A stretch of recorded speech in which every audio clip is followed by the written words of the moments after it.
সুপ্রিয় দর্শক, বাংলাদেশ টেলিভিশনের নিয়মিত আয়োজন ফ্যাসিবাদের দিনলিপি অনুষ্ঠানে আপনাদের সবাইকে স্বাগত জানাচ্ছি। আপনাদের সঙ্গে আছি আমি সাইদ খান। আলোচনার জন্য আমার সঙ্গে আছেন দুজন অতিথি। আমার ডান দিকে আছেন সিনিয়র সাংবাদিক, কলামিস্ট এবং রাজনৈতিক বিশ্লেষক মাহবুব আলম। বাম দিকে আছেন রাজনৈতিক বিশ্লেষক এবং তিনি একজন রাজনৈতিক কর্মীও ডক্টর নিজামুদ্দিন। শাসকরা যখন জনগণের মৌলিক অধিকার কেড়ে নেয় তখনই ঘটে গণবিপ্লব। 69, 90 এবং 24-এর অভ্যুত্থান তাই বলে। জার্মানির হিটলার, ইতালির মুসোলিনি, জাপানের হিদেকি তোজো, স্পেনের ফ্রান্সিসকো ফ্রাঙ্কো এবং বাংলাদেশের শেখ মুজিব ও হাসিনা তার প্রকৃষ্ট উদাহরণ। মানবজাতির ক্যালেন্ডারের পাতাকে রক্তাক্ত করা দেশ বিদেশের এই শাসকরা জেনে গেছে অত্যাচারের ফলাফল কি হয়। গবেষণামূলক এই অনুষ্ঠানের মাধ্যমে আমরা বিগত সরকারের যাবতীয় ফ্যাসিবাদী ও স্বৈরাচারের নীতির ধরনকে চিহ্নিত করবার চেষ্টা করছি, খুঁজে বের করবার চেষ্টা করছি নাগরিক অধিকার নিশ্চিতের পথ, যাতে ভবিষ্যতে আর কোনো শাসক নাগরিক স্বাধীনতাকে লঙ্ঘনের সাহস না পায়। দর্শক, আজ 10 আগস্ট 2025। গত 16 বছরের শুধুমাত্র এই দিনটিতে কি ঘটেছিল অতিথিদের সঙ্গে আলোচনার আগে বিভিন্ন গণমাধ্যম থেকে সংগৃহীত কিছু সংবাদের শিরোনাম দেখে আসি। 2010 গণমিছিল কর্মসূচিতে খালেদা জিয়া, আবারও গোলামি চুক্তি করেছে সরকার। 2011 ছাত্রলীগের শিক্ষক প্রহার, সরকারের টনক আর কবে নড়বে। 2012 দুর্নীতির আঁকড়া প্রাইভেট এয়ারলাইন্স। 2014 ভুয়া মুক্তিযোদ্ধা সনদ বিতরণের রেকর্ড। 2015 সুন্দরবনে বন্দুকযুদ্ধে নিহত 6। 2016 অফশোর ব্যাংকিং, পাচার 340 কোটি টাকা। 2017 খায়রুল হকের বক্তব্য নিয়ে আইনজীবীদের পাল্টাপাল্টি সংবাদ সম্মেলন, হট্টগোল। 2018 শিক্ষার্থীদের উপর ক্র্যাকডাউন করেছে সরকার, রিজভি। 2022 বাংলাদেশকে চাপ দিতে জাতিসংঘের মানবাধিকার কমিশনের প্রতি 9 আন্তর্জাতিক সংস্থার আহ্বান। 2024 3 দিন বন্ধ থাকার পর দেশে 361 থানার কার্যক্রম শুরু। দর্শক, আমরা দেখে নিলাম গত 16 বছর ধরে ফ্যাসিস্ট সরকার কিভাবে রাষ্ট্রীয় প্রতিষ্ঠানগুলোকে সাধারণ মানুষের মুখোমুখি দাঁড় করিয়ে মানুষের মৌলিক মানবিক অধিকার, ভোটাধিকার লঙ্ঘন করেছিল। এসব বিষয় নিয়ে আলোচনা শুনবো অতিথিদের মুখ থেকে। শুরুতেই যাচ্ছি সিনিয়র সাংবাদিক মাহবুব আলমের আপনার কাছ থেকে জানতে চাচ্ছি। 2010 সালের একটি খবর আমরা দেখছি, গণমিছিল কর্মসূচিতে খালেদা জিয়া আবারও গোলামি চুক্তি করেছে সরকার। এটা খালেদা জিয়ার অভিযোগ যে সরকার আবারও ভারতের সাথে গোলামি চুক্তি করলো। এটি একটি জাতীয় দৈনিকের খবর ছিল। খালেদা জিয়া শেখ হাসিনা সরকারের কূটকৌশল নিয়ে জনগণকে সতর্ক করে আসছেন। এটা কি তার দূরদর্শিতার প্রমাণ ছিল কিনা? এবং আমাদের যে কূটনৈতিক যারা রয়েছেন, আমাদের যারা রাষ্ট্র নিয়ে ভাবেন, তারা এই বিষয়গুলো তখন প্রতিবাদ করলো না করতে পারলো না। বেগম খালেদা জিয়া তার রাজনীতির শুরু থেকেই জাতীয় প্রশ্নে, আন্তর্জাতিক প্রশ্নে এবং জনগণের প্রশ্নে তিনি কিন্তু আপোষহীন ছিলেন। আমরা দেখেছি এরশাদ বিরোধী গণ আন্দোলনে তার সেই আপোষহীন ভূমিকা। আমরা রাজনীতির জায়গায় কি দেখলাম, যে এরশাদের যে ৫৫ নির্বাচনে খালেদা জিয়া গেলেন না, ৮৬ নির্বাচনে, এবং শুধু গেলেন না, শুধু তাই না, তিনি এই নির্বাচন প্রতিহত করার ডাক দিলেন এবং এই নির্বাচন কিন্তু কার্যত প্রতিহত হয়ে গেছিল। আমরা কি দেখলাম, ওই নির্বাচনের আগে মাত্র ২৪ ঘন্টা আগে বায়তুল মোকাররমের দক্ষিণ গেটে একটা বিশাল জমায়েত হয় এবং কথা ছিল যৌথ সমাবেশ হবে এবং যৌথ সমাবেশ থেকে যৌথভাবে মিছিল বের হবে। এবং সেই সমাবেশে মাত্র ২৪ ঘন্টা আগে সেই সময়কার মানে আওয়ামী লীগের নেত্রী শেখ হাসিনা বললেন, যারা এরশাদের পাতানো নির্বাচনে যাবে তারা জাতীয় বেঈমান হিসেবে চিটাগাং লালদিঘি ময়দানে চিহ্নিত হবে। এটা লালদিঘি ময়দানে বলেছিলেন। তারপরে এই গণমিছিল আমরা দেখলাম, এই গণমিছিলের ওই দিন রাত্রেই ৩২ নম্বরে যে চক্রান্ত ষড়যন্ত্রের কেন্দ্রস্থল, সেই ৩২ নম্বরে বসে মধ্যরাত্রে রাত ১:৩০ বা ২টার দিকে তারা সেই সময় সাংবাদিক ডেকে তারা ঘোষণা দিল যে তারা নির্বাচনে অংশগ্রহণ করবে। অর্থাৎ খালেদা জিয়া সেই দিনই বুঝে গেছিলেন যে এই দেশ, এই রাষ্ট্র এবং সেই সময়কার যে এরশাদ সরকার এটা কিভাবে চলছে। এটি ছিল একটি চক্রান্তের অংশ। এবং আমরা সবাই কম বেশি জানি যে জেনারেল এরশাদের সরকারটা কি ছিল। এটা ভারতের একটি মানে পুতুল সরকার। সেই পুতুল সরকারকে শেখ হাসিনা সহযোগিতা করবে, এটাই তো স্বাভাবিক। এবং সেই জন্য তিনি নির্বাচনে গেলেন, খালেদা জিয়া নির্বাচন বর্জন করলেন। অর্থাৎ তার যে আপোষহীন রাজনীতির চূড়ান্ত জায়গায় এসে তিনি কোনো ধরনের আপোষটা করলেন না, কোনো চাপের মুখে আপোষটা করলেন না।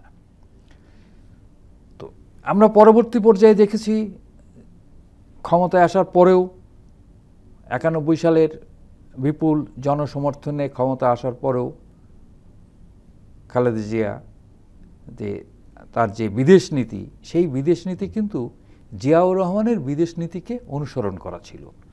আমরা যদি একটু দেখি, একটু অতীতে ফিরে যাই, যে রাষ্ট্রপতি জিয়াউর রহমান ক্ষমতা গ্রহণ করার পর তার জনপ্রিয়তার, তার এই ম্যাজিকটা কি? তার জনপ্রিয়তার ম্যাজিকটা হচ্ছে তিনি বাংলাদেশকে সত্যিকার অর্থে যে ভারতীয় আধিপত্যবাদ থেকে মুক্ত করে এই অঞ্চলে রাজনৈতিক অস্থিরতা দূর করে একদিকে বাংলাদেশের শান্তি এবং এই অঞ্চলের দেশগুলোকে নিয়ে ঐক্যবদ্ধ করার একটা চেষ্টা। তো এই সব কিছু মিলায়ে এই যে তার বিদেশ নীতি, এইটাকেই খালেদা জিয়া মানে ধারণ করেছে। এবং যার ফলশ্রুতি আমরা দেখি যে শেখ হাসিনার শাসনামলে যখন তারা গোলামির চুক্তি করতে, গোলামির চুক্তি না চুক্তি যে করেছেন তিনিই গোলাম ছিলেন। ব্যাপারটা হচ্ছে যে এটা চিহ্নিত গোলাম। একজন মানুষ যখন ধারাবাহিকভাবে একই পথে হাঁটে তখন তো আসলে ওটা তার পথ না। আসলে আপনি ঠিক বলেছেন যে গোলামের চুক্তি করছে না, যিনি করছেন তিনি গোলাম ছিলেন। গোলাম ছিলেন বলেই তো গোলামের চুক্তিটা হয়েছে। গোলামের সাথে তো কোনো চুক্তি হয় না, গোলামকে তো মালিক নির্দেশনা দেয়। না, নির্দেশনা দেয়, নির্দেশনা অনুযায়ী, মানে যেহেতু এটি একটি পৃথক দেশ, তখনও পর্যন্ত এই দেশটাকে গিলে খেতে পারে নাই। ভারতের তো পরিকল্পনা ছিল পর্যায়ক্রমে বাংলাদেশটাকে গিলে খাবে, তখন পর্যন্ত গিলে খেতে পারে নাই। যাই হোক, আর গিলে খাওয়ার কোনো সম্ভাবনা নাই। ২৪-এর গণঅভ্যুত্থান সেই সম্ভাবনা শেষ করে দিয়েছে। একই বিষয়ে একটু জানতে চাচ্ছি নিজামুদ্দিন আপনার কাছ থেকে, আসলে যে গোলামির চুক্তি বলা হতো কেন? শেখ হাসিনা করলেই গোলামি চুক্তি, অন্যরা করলে চুক্তি কেন? আসলে ১৯৭১ সালে বাংলাদেশ স্বাধীনতার পর থেকে এই আওয়ামী লীগ নামক যে দলটা বিভিন্ন সময়ে আমাদের পার্শ্ববর্তী রাষ্ট্রের সাথে, যে আমাদের মৌলিক সাংবিধানের যে ধারাবাহিকতা আছে, যে সবার সাথে বন্ধুত্ব, কারোর সাথে বৈরিতা নাই এবং কারো গোলামি না, সেই শৃঙ্খল থেকে তারা বেরিয়ে ভারতকে তুষ্ট করার এটা হীন প্রয়াসে সার্বক্ষণিক। কিন্তু ভারতের সাথে তো অন্য শাসকরাও চুক্তি করেছেন। না, আমরা চুক্তি তো করবেই একটা স্বাধীন রাষ্ট্রে, কিন্তু শেখ হাসিনা করলেই সেটি গোলামি হয়ে যাবে কেন? কারণ শেখ হাসিনা তো সমস্ত চুক্তির অন্তরালে তার ছিল যে ভারতকে তুষ্ট করা। আপনি দেখেছেন যে গত ১৬ বছর তার শাসনামলেও বিভিন্ন সময় সেই শেখ হাসিনা সহ তার বিদেশ মন্ত্রী বা পররাষ্ট্রমন্ত্রী এই বিভিন্ন সময় তারা কীভাবে বলছে, ভারতকে উনি যা দিয়েছেন, ওনার কথাগুলো স্পষ্ট যে ভারতকে আমি যা দিয়েছি ভারত সেটা জীবনে বলতে পারবে না। তো সেক্ষেত্রে সে তো ভারতকে দেওয়ার জন্যই সে, যেহেতু আপনি একটু আগে মাহবুব ভাইকে যে প্রশ্নটা করছেন যে আসলে গোলামের চুক্তি নাকি গোলামি চুক্তি, আসলে ওর সাথে যাবতীয় ভারত যেভাবে তাকে গোলাম হিসেবে ট্রিট করছে। কারণ ভারত যখন তাকে যেভাবে যখন যেটা বলতো সে সেটাকে নির্দেশনা হিসাবে নিত।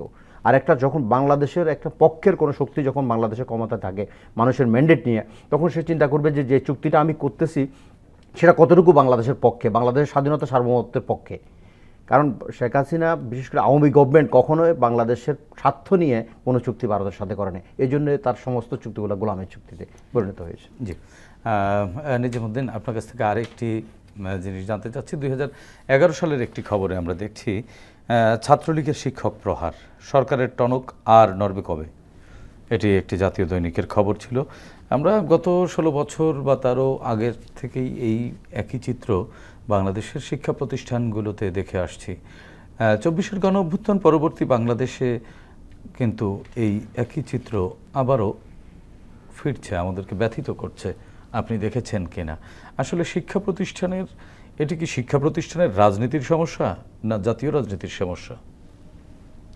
আপনি যে প্রথম প্রশ্নটা করেছেন যে ছাত্রলীগ কর্তৃক শিক্ষক নিপীড়ন, 1971 সালের পর থেকে বাংলাদেশে যে ছাত্রলীগ যে সংগঠনটা বিভিন্ন সময় যখন তাদের সরকার মানে লেজিটিমেট সরকার যখন ক্ষমতায় থাকে তখন এই সরকারের একটা পেটুয়া বাহিনীতে রূপ নিত এই ছাত্র সংগঠনটা। তারা কখনো ছাত্রদের মৌলিক অধিকার, ছাত্রদের শিক্ষার পরিবেশ নিয়ে কখনো কাজ করতো না। ওরা ওদের মানে রানীকে কিভাবে তুষ্ট করতে হয় সেটাই ছিল তাদের মানে লক্ষ্য। সে লক্ষ্য অনুযায়ী তারা বিভিন্ন সময় মানে তাদের ওই একক ক্ষমতাকে মানে বাকশালী ক্ষমতাটাকে কুক্ষিগত করানোর জন্য আর কি, তাদের নেতাকে তুষ্ট করার জন্য বিভিন্ন সময় যখন যাকে দমন পীড়ন করা যায় সেটাই ছাত্রলীগ স্বাধীনতার পর থেকে করে এসছে।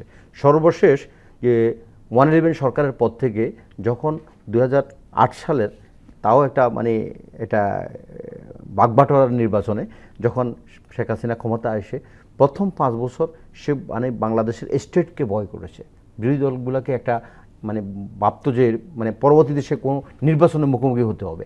যখন 2014 সালে 153টা আসন যখন বিনা ভোটে সে মানে পাশ করে নেয়, তার সরকার গঠনের জন্য যত কিছু মানে যতগুলো আসন দরকার 151টা তার চেয়ে 2টা বেশি হয়ে যায়, সেদিন থেকে সে ফ্যাসিস্টের রূপ নেয়, মানে একেবারে বাধাহীন, মানে তখন বাধাহীন। সে দেখেন এই ফ্যাসিস্ট এক পর্যায়ে অনেকে বলে ফ্যাসিস্ট সরকার, কিন্তু এই 2024 সালে এসে সে কিন্তু ফ্যাসিস্ট ছিল না, সে ছিল মাফিয়া সরকার। একটা ফ্যাসিস্টের রাজনৈতিক মানে অবস্থান থাকে, রাজনৈতিক মানে সে একটা তখন রাজনীতির ভিতর থাকে। যে শেখ হাসিনা 2014 নির্বাচন, 18 নির্বাচন এবং 24-এর 3টা ভোটারবিহীন নির্বাচন, মানুষের মতকে পথকে মানুষের চিন্তাকে তোয়াক্কা না করে সে এই নির্বাচনগুলো তার ইচ্ছা মতো লোককে সে আপনি দেখছেন বিভিন্ন সময় গায়ক নর্তকী যাকে যেভাবে মনে করছে তাকে সংসদে নিয়ে আসছে। টিভি ওপেন করলে দেখতাম যে রিডিং পড়তে পারতেছে না, বিভিন্নভাবে যে একটা এমপি এমন লোককে এমপি বানিয়ে সংসদে নিয়েছেন যে সে রিডিং পড়ে যে বক্তব্য লিখে আনছে সেখানে শেখ হাসিনাকে তুষ্ট করার 2টা লাইন পড়তে তার মিনিমাম 5 মিনিট সময় লাগতেছে। তো এটা কোন পর্যায়ে ছিল সেটা তার একটা মানে সে একটা কমিটমেন্ট ছিল যে তাকে যদি সাপোর্ট করে ওইরকম কাউকে সে এমপি বানাবে। এইভাবে করতে করতে সে ছাত্রলীগ, যুবলীগ, স্বেচ্ছাসেবক লীগ সহ সমস্ত লীগগুলোকে তার পেটুয়া বাহিনীতে সে রূপান্তর করেছে। তার সাথে সাথে তার লেলিয়ে দেওয়া সরকারি পৃষ্ঠপোষকতায় পুলিশ বাহিনীকে দলীয়করণ, তারপরে আর্মি সহ সমস্ত বাহিনীকে দলীয় লেজুর ভিত্তিক একটা সংস্থায় রূপ নিয়ে সে তাদের জাস্ট সরকারি বাহিনীগুলোর সাথে এই ছাত্রলীগ, যুবলীগ মাঠে হাতুড়ি নিয়ে, এটা হাতুড়ি লীগ হিসেবে অনেকে আমরা বলে সাংবাদিকরাও বলতো, আমরা বলতাম, এটা মাঠে থাকতো। তো সে পর্যায়ে ওরা কাকে নির্যাতন করতেছে এটা তাদের কোনো তাদের মাথায় ছিল না, তারা তো ছাত্র ছিল না। আপনি দেখেন ছাত্র শিক্ষা ব্যবস্থাকে ধ্বংস করে দিয়েছে তারা। ওরা তখন শিক্ষকদেরকে লাঞ্ছিত করতো, মানে যখন যেখানে বাংলাদেশে এমন কোনো প্রতিষ্ঠানে শিক্ষকরা লাঞ্ছিত হয়নি ছাত্রলীগের হাতে। এখন কি ওই অভ্যুত্থান পরবর্তী সময় কি শিক্ষা প্রতিষ্ঠানের এই অস্থির পরিবেশ বা পরিস্থিতি কি কমে গেছে? আমরা তো শিক্ষা প্রতিষ্ঠানে এখনো মাঝে মাঝে আমাদেরকে লজ্জিত করে এরকম পরিস্থিতিতে। খুলনা প্রকৌশল বিশ্ববিদ্যালয়ে দেখেছি, চিটাগং কলেজে দেখেছি, আরো 2-1টি শিক্ষা প্রতিষ্ঠান কিন্তু তাদের কর্মকাণ্ড ছাত্র সংগঠনগুলোর আমাদেরকে আহত করেছে। এখানে একটা বিষয় আমরা কি পুরনো সেই সংস্কৃতি আসলে এই সংস্কৃতি বদলাতে পারিনি? না, আমরা বদলাতে পারিনি। এখানে একটা বিষয় আছে, আমি যারা রাজনীতি মানে বিচক্ষণ আর কি, ওনারা দেখবেন যে ছাত্রলীগ নামক যে এই বিস্ফোরাটা যখন যেখানে যার সান্নিধ্যে গিয়েছেন এরা সন্ত্রাসের রূপ নেবে, এরা দানবের রূপ নেবে। আপনারা দেখেছেন যে বর্তমানে একটা ক্রিয়াশীল একটা ছাত্র সংগঠনের এর আগে এদের রূপ ছিল ছাত্রলীগ, বর্তমানে তারা আবার অন্য নামে আর কি যে এরা এরা সেখানে এসে তাদের রাজনীতি করতেছে। সেই সংগঠনগুলাই আপনি দেখেন, খুলনার কথা বলছেন, খুলনা তো সেম কন্ডিশন, ওরাই আগে ছাত্রলীগ ছিল, এখন তারা ছাত্র হিসেবে নানান নামে ফিরছে। হ্যাঁ, এখন নানান তার নামে মানে ফিরতেছে। 24 আমাদেরকে কিছু শেখাতে পারেনি। নিজামুদ্দিন, আপনার কাছ থেকে শুনবো একই বিষয়ে। মাহবুব ভাই, আপনার কাছ থেকে জানতে চাচ্ছি যে আসলে ছাত্র রাজনীতির এক ধরনের সোনালী ইতিহাস আছে। ছাত্ররাই কিন্তু বাংলাদেশের পতাকা, বাংলা ভাষা এগুলো দিয়েছে, আবার 2400 ছাত্রদের হাত ধরে এসেছে। এই 24 পরবর্তী সময়ে ছাত্রদের আচরণ কতটা বদলেছে? এই যে ছাত্র রাজনীতিকে কলুষিত করা, ছাত্র রাজনীতির হাতে অস্ত্র তুলে দেওয়ার শুরুটা কখন হলো? বাংলাদেশের স্বাধীনতার পর ডাকসু নির্বাচন হয়। প্রথম ডাকসু নির্বাচনটি শান্তিপূর্ণভাবে হয়, কিন্তু যেই দ্বিতীয় ডাকসু নির্বাচনে ছাত্রলীগের ভরাডুবি ঘটেছিল, স্বাধীন বাংলাদেশের প্রথম 72-এ তার ভরাডুবি ঘটেছিল। এর পরবর্তী বছর যখন ডাকসু নির্বাচনটা আসলো, ছাত্রলীগ তার ভরাডুবি নিশ্চিত জেনে তারা ব্যালট বাক্স ছিনতাই করলো এবং মাস্তানি করলো। কারা করলো? ছাত্রলীগ। এবং বলতে বাধ্য হচ্ছি, যার নেতৃত্বে, তিনিও তখন ছাত্র ছিলেন, শেখ কামাল এবং গং, তারা এই ব্যালট বাক্স ছিনতাই করে নির্বাচনটা ভণ্ডুল করে দিল। তা ছাত্রলীগেরই কর্মী ছিল। অর্থাৎ এই যে ছাত্রলীগ যে মাস্তানিটা শুরু করলো, গুন্ডামিটা শুরু করলো এটা তো স্বাধীন বাংলাদেশ, ঐতিহাসিক। তো এই ঘটনার মধ্য দিয়ে তাদের কোনো বিচার হয় নাই, এবং ওই নির্বাচনটি আরেকবার করার, নির্বাচনটা বাতিল করে আবার পুনর্নির্বাচন করার তখনকার ঢাকা বিশ্ববিদ্যালয়ের শিক্ষক সহ কেউ সাহসটাও পায় নাই। তখন রাষ্ট্র ক্ষমতায় কে ছিল? শেখ মুজিবুর রহমান। তার পুত্র, একজন ভিভিআইপির পুত্র, এই যে সন্ত্রাস শিক্ষা অঙ্গনে, এর যদি বিচার হতো, তাকে যদি অ্যারেস্ট করা হতো, ওই নির্বাচন বাতিল করে দিয়ে নতুন করে নির্বাচন হতো, তাহলে শিক্ষাঙ্গনের ছাত্র রাজনীতির কে কলুষিত করার কোনো সুযোগ ছিল না। তা সেই ধারাবাহিক চর্চার পরিণতি হিসেবেই এই ছাত্র রাজনীতি, ক্যাম্পাসের এই ঘটনাগুলো ঘটেছে। এখন আপনি বলছেন যে এই এত বড় গণঅভ্যুত্থানের পর, জুলাই বিপ্লবের পর কিছু কিছু ঘটনা ঘটছে দুর্ভাগ্যজনক। একটা বিষয় কি, এটা তো চর্চার বিষয়, দীর্ঘদিনের একটা অপসংস্কৃতির চর্চা। আপনি রাতারাতি কি করে শেষ করবেন? এটা তো সাংস্কৃতিক চর্চার মধ্য দিয়ে শেষ করতে হবে। এবং আমার দৃঢ় বিশ্বাস আছে যে এই অভ্যুত্থানের শক্তি, তারা একটি নতুন বাংলাদেশ গড়তে চায়, এবং নতুন বাংলাদেশ হবে আজকের যে রাজনৈতিক শক্তি, তাদের মধ্যে আমরা যদি ঐক্য ধরে রাখতে পারি। এবং ছাত্র সংগঠনের আমরা তো দেখছি যে এই ছাত্র সংগঠনের মধ্যে কিন্তু অন্তত উপরতলায় কোনো সন্ত্রাসী কর্মকাণ্ড 24-এর গণঅভ্যুত্থানের পরে হয়েছে বলে আমার দেখা নাই, বরং এখানে একটা সহনশীলতা আমরা লক্ষ্য করছি। যেমন আপনি যদি খেয়াল করেন, কয়েকদিন আগে জাতীয়তাবাদী ছাত্রদল একটি সমাবেশ করলো, ঠিক তার পাশে আরেকটি সমাবেশ, মাঝখানে আরেকটি সমাবেশ, তিনটি সমাবেশ হলো হাফ কিলোমিটারের মধ্যে, তিনটি সমাবেশ হলো, কোনো সংঘাত হলো না, কোনো ঢিল ছোড়াছুড়ি হলো না। সংস্কৃতি ছিল না আগে। এর থেকে মনে হচ্ছে যে আমরা কিন্তু সেই পুরনো সংস্কৃতির পরিবর্তে নতুন সংস্কৃতির দিকে এগিয়ে যাচ্ছি। তবে এই এগিয়ে যাওয়ার ক্ষেত্রে আগেই বললাম যে পুরনো সংস্কৃতি চর্চার সাথে যারা যুক্ত ছিল তাদেরকে ভালো হতে তো একটু সময় দিতে হবে। কিন্তু তারা কি সেই পুরনো সংস্কৃতির যারা ছিল তারা কি সব চলে গেছে? তারা কি কোনো অপেক্ষায় আছে কিনা? এখন ঘটনা হচ্ছে, তারা তো সবাই দেশ ত্যাগ করতে পারে না, অনেকেই পালাই গেছে, ভারতে পালাই গেছে। তারা মনে করছে তার নিজ ভূমিতে আছে। এখন নিজ ভূমিতে আমরা জানি না সেখানে সন্ত্রাসী চর্চা বা সন্ত্রাসের জন্য তারা কি ধরনের প্রশিক্ষণ নিচ্ছে। আমরা দেখলাম ঢাকায় সেই সন্ত্রাসীদের এক অংশ ঢাকায় প্রকাশ্য হল ভাড়া করে 400-500 লোকরে প্রশিক্ষণ দিচ্ছে। তো কাজেই এটা আছে, এটাকে আমাদের প্রতিরোধ করতে হবে, আমাদেরকে সতর্ক থাকতে হবে। আর ওই পূর্ণভূমি থেকে ওই সন্ত্রাসীরা ঢুকতে না পারে, আমার যারা বর্ডারের দায়িত্বে আছে, বর্ডার সিকিউরিটি ফোর্স, তাদেরকে সক্রিয় হতে হবে এবং সবচেয়ে বেশি সক্রিয় হতে হবে সীমান্ত অঞ্চলের আমার জনগণকে। হ্যাঁ মাহবুব ভাই, আরেকটি বিষয়ে আরেকটি সংবাদ, আমরা 2014 সালের একটি সংবাদ দেখছি, ভুয়া মুক্তিযোদ্ধা সনদ বিতরণের রেকর্ড। 71-এর পরে এসে 14 সালে রেকর্ড করলো মুক্তিযোদ্ধার সনদ বিতরণে। আসলে মুক্তিযোদ্ধাদেরকে আর কত অপমান আচ্ছা, আপনার কাছে আমার প্রশ্ন শুনতে হবে, আজকেও এসে আলোচনা করতে হবে। আপনার কাছে আমার প্রশ্ন হচ্ছে, মুক্তিযুদ্ধ হয়েছে 71 সালে, 71 সালে, 71 সাল থেকে দীর্ঘ বছর পর নতুন করে সনদ দেওয়ার প্রয়োজনীয়তা দেখা দিল কেন? কারণ 71-এ তো সনদ আপনারা পেয়েছিলেন। 71-এ তো সনদ দেওয়া হয়েছে। 71-এর যে আমাদের মুক্তিযুদ্ধে যিনি সর্বাধিনায়ক ছিলেন জেনারেল ওসমানী সাহেব, তার স্বাক্ষরিত সার্টিফিকেট তো দেওয়া হয়েছে। এরপর হ্যাঁ, সেই সময় দেশের ভিতরে যারা যুদ্ধ করেছিল, সশস্ত্র যুদ্ধ, তাদের অনেককেই সেই সময় সার্টিফিকেট দেওয়া যায় নাই। কিন্তু জেনারেল ওসমানী সাহেবের কিন্তু একটা হিসাব ছিল দেশের ভিতরে কারা কোথায় কিভাবে লড়াই করেছে, এবং তিনি বলেছিলেন তাদেরকে ফাইন্ড আউট করে তাদেরকেও সার্টিফিকেট দেওয়া হোক। সেই সংখ্যাটি মাহবুব ভাই ওই সময় কত?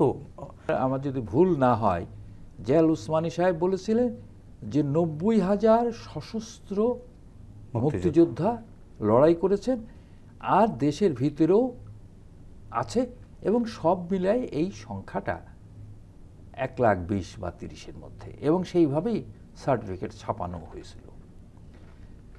তারপরে আমরা যেটা দেখলাম সেটা হচ্ছে, আওয়ামী লীগ যখনই এসছে তারা তাদের নতুন করে তাদের মুক্তিযোদ্ধা তালিকায় অন্তর্ভুক্ত করেছে, এবং আওয়ামী লীগ করলেই মুক্তিযোদ্ধা, নিজেদেরকে মুক্তিযোদ্ধা নিজেদেরকে দল মুক্তিযোদ্ধা। ধারক বাহক।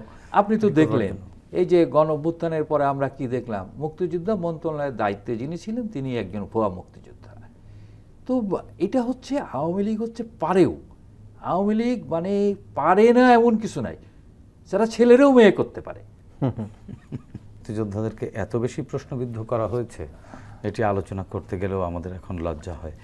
নিজাম ভাই, আপনি নিজেও তো গবেষণা করেন, আপনার মূল্যায়ন কি এই মুক্তিযুদ্ধের সনদ বা এই যে মুক্তিযুদ্ধ বেড়েই চললো, এই সংখ্যা বেড়ে গেল কেন? আসলে মুক্তিযুদ্ধকে একটা এমনভাবে এই আওয়ামী সরকার এটাকে একটা কমোডিটি পণ্যের মতো নিয়ে গেছে, কারণ এটা একটা ফেরি করার একটা অস্ত্র ছিল তাদের, যে এটাকে ব্যবহার করতে পারলে একটা বৃহৎ গোষ্ঠীকে দাবিয়ে রাখা যাবে, বিশেষ করে কোটা, নাতিপতি, সবাইকে সুবিধা দিয়ে নিজেদের দলে টানা।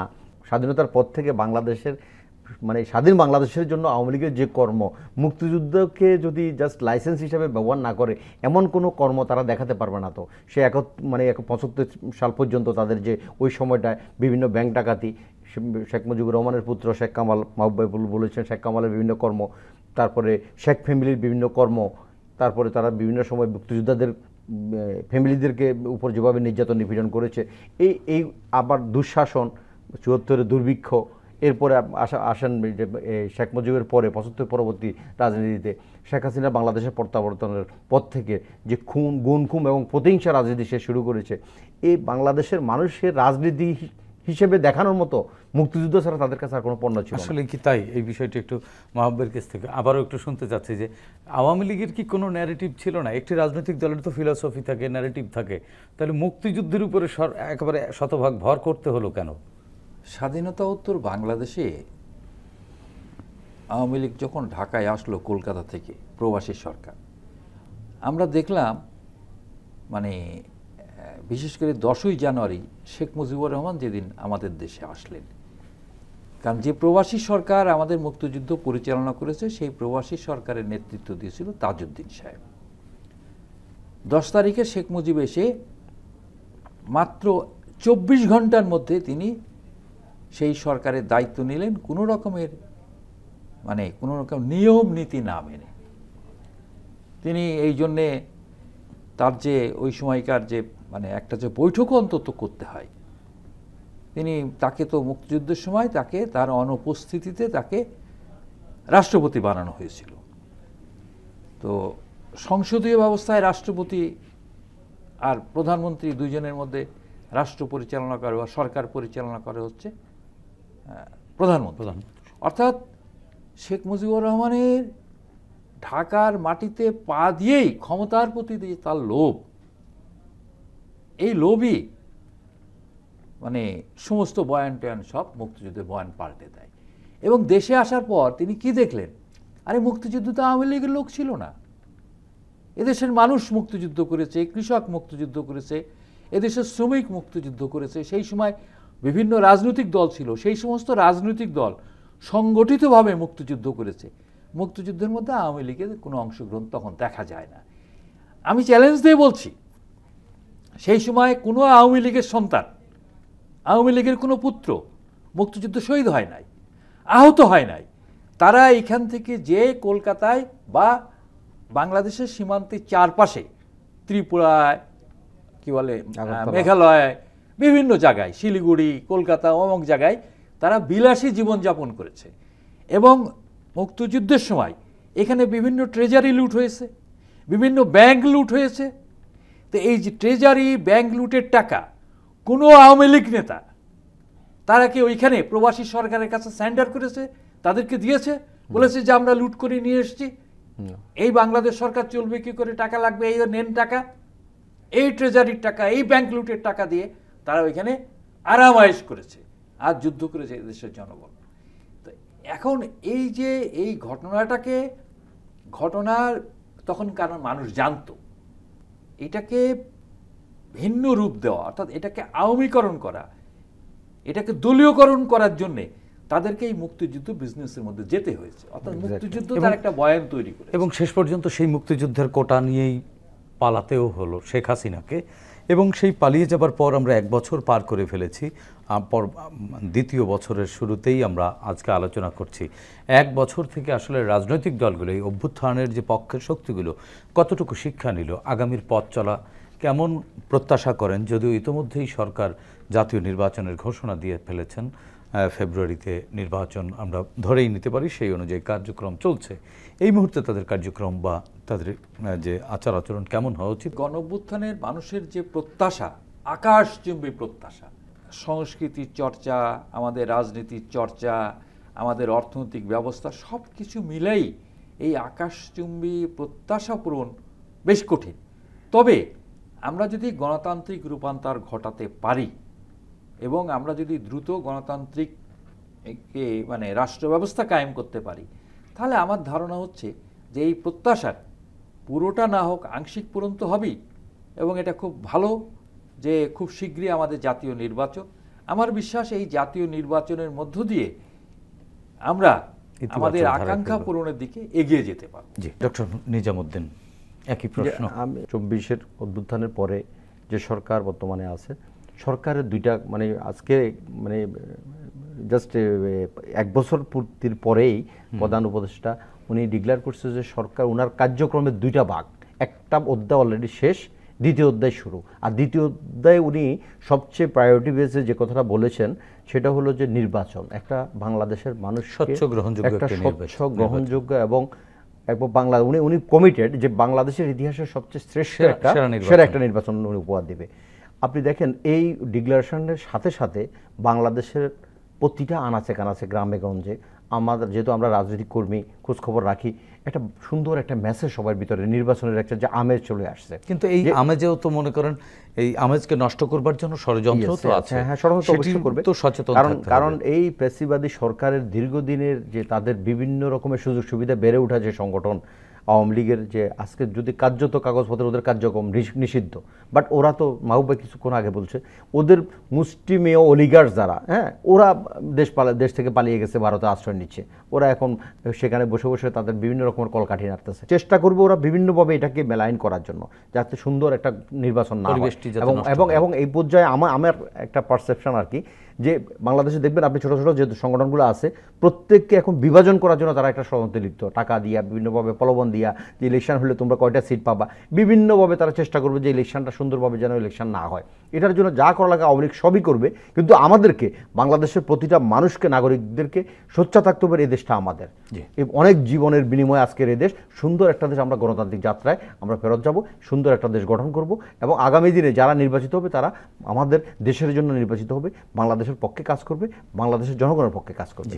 ধন্যবাদ ডক্টর মোহাম্মদ নিজামুদ্দিন, আপনাকে ধন্যবাদ মাহবুব আলম। 24-এর গণ অভ্যুত্থানের মাধ্যমে সারা বিশ্বে বাংলাদেশকে নতুন পরিচয় পরিচিত করেছে জনগণ শাসকের শোষণ নয়, চাই স্বচ্ছতা ও জবাবদিহিতামূলক রাষ্ট্র ব্যবস্থা, যার মাধ্যমে তার অধিকার নিশ্চিত হবে। প্রজা থেকে হয়ে উঠবেন নাগরিক।